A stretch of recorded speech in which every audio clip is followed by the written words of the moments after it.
updates mga busing sa bago na kong XRM 2018.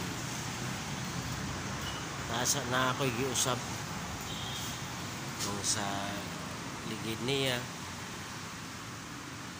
isda na ko 275/17 ang abante,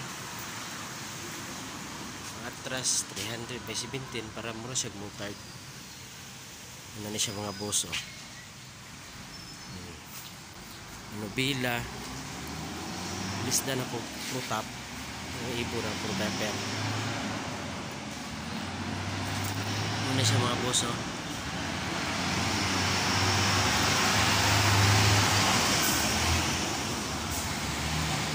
simple lang kayo na siya, gamay ra ka gasto. Stock lang na siya, lista lang mo sa ligid, lift up mo gihapon. Ano siya mga bagong kuan sa 2018, mag 6 years na siya busing. Condition gihapon kayo, kana lang ginagmay lang tao. Salamat.